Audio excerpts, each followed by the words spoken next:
Darumingu, un village situé à quelques kilomètres de la frontière guinéenne et dans le département de Salémata, plus précisément dans l'arrondissement de Dakateli. À travers une image virale qui a fait le tour du monde, la rédaction de Kédougou 7 TV, mais également Kédougou7.com, s'est déplacée pour avoir la vraie information. D'autres informations stipulent que la femme en question, elle est habitante en territoire guinéen.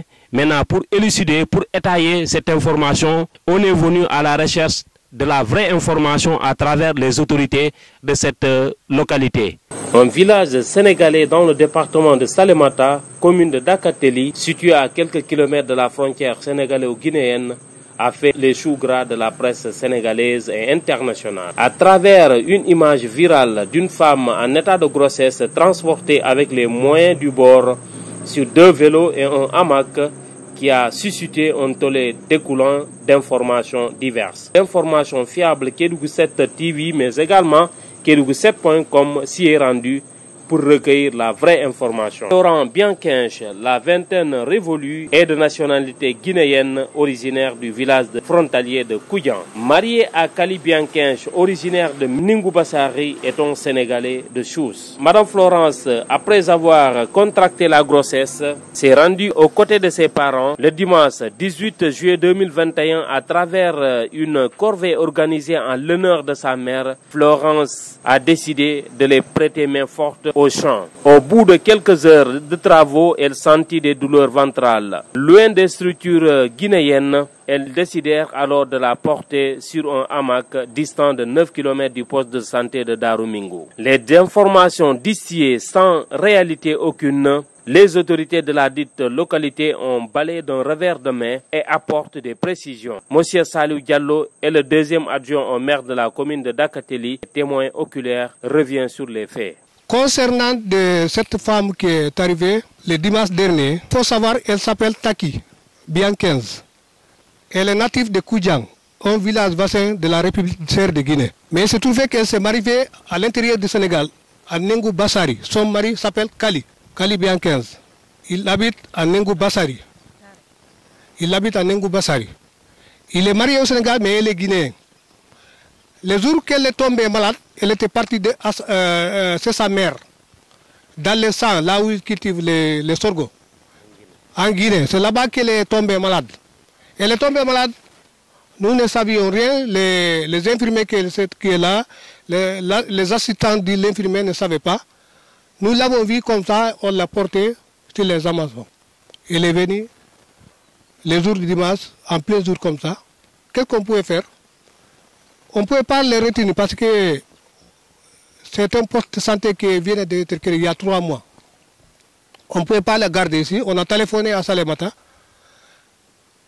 On nous a envoyé une ambulance pour la déposer au centre de santé de Kédougou. C'est comme ça qu'elle a été fait. Mais elle est guinéenne, mariée au Sénégal. Elle est tombée malade en Guinée. 5 zones de ses parents l'ont transportée jusqu'au poste de santé de Noubou. C'est comme ça que ça s'est passé. Darou Nengu et Nengu Bassari, il y a juste 3,5 kg. Un village sénégalais. Un village sénégalais qui fait partie de la commune de Dakateli. Elle a quitté Koudian.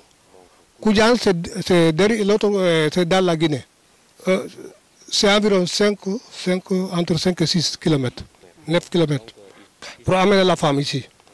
Voilà. C'est comme ça que ça s'est passé.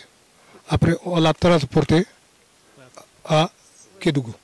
Mamadou Agiboussi, le chargé de l'éducation pour la santé du site sanitaire de Salémata, non pas pour minimiser les faits, revient sur le transport des femmes sur les hamacs qui, pour la première fois, date de 2006. Mais j'avoue, le dimanche même, moi j'étais saisi dès la première minute par un de vos confrères qui est à Kédougou, qui m'a demandé et cette information-là, quelle est la réelle information. Il dit que laissez-moi d'abord me renseigner parce que lorsque le malade est venu là, on m'a appelé directement pour me demander d'envoyer une ambulance là au niveau de Darnengou. Il y a une malade, il y a une dame. J'ai envoyé un chauffeur, Adama, qui est venu la chercher et transporter la dame directement à Kédougou. J'avoue que c'est une dame qui est de la localité. Mais vous, comme vous le savez, nous sommes en frontalier avec la Guinée. les parents, quand tu as ta maman de l'autre côté ou bien ton parent de l'autre côté, tu vas partir. Et la maladie n'a pas le temps. Et si elle tombe malade là-bas, on la transporte, c'est sûr. Et elle sait que arrivé à Darning, elle serait prise en charge. Parce qu'il y a un infirmier chef de poste qui est là, qui va la prendre en charge à temps. La prise en charge, c'est quoi?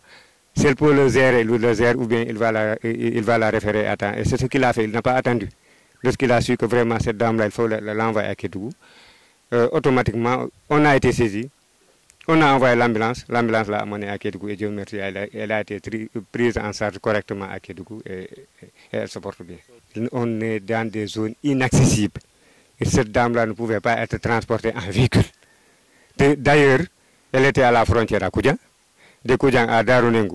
Il faut traverser la frontière et venir. Et ils l'ont pris en hamac et pas en véhicule. Ils l'ont pris en hamac et ils ont marché de Koudjan à Darunengu qui est une distance de 9 km.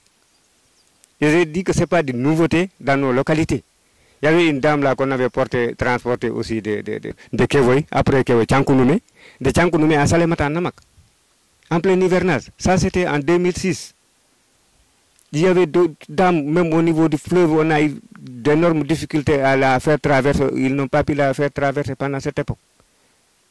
Pour vous dire que c'est l'accessibilité géographique qui pose problème dans nos localités. Les routes ne sont pas bonnes. Les routes ne sont pas praticables. Quand les routes ne sont pas praticables, même si on veut évacuer, ça pose problème. Et là, je tiens pour remercier aussi la collectivité territoriale de Dakateli, qui ménage aucun effort pour nous appuyer. Et je dis encore, même par rapport aux évacuations, je dis toujours à tous les maires de faire plus d'efforts aussi. Parce que nous sommes avec des populations pauvres. Cette ancienne case de santé, érigée en poste de santé depuis avril 2021 par la mairie de la commune de Dakateli, regroupe en son sein 9 villages. Une idée fortement saluée par la communauté ainsi que les autorités sanitaires. Par la voix de Mamadou Agiboussi, chargé de la communication, témoigne que l'érection de cette case en poste de santé a considérablement participé à l'atteinte des objectifs, à l'atteinte des indicateurs de jadis en baisse. Non sans remercier l'équipe de la mairie avec à sa tête M. Souaibou du recrutement de l'infirmier chef de poste. Ils interpellent également les partenaires et l'État pour le désenclavement de la zone et la construction du poste de santé de Darou Mingu.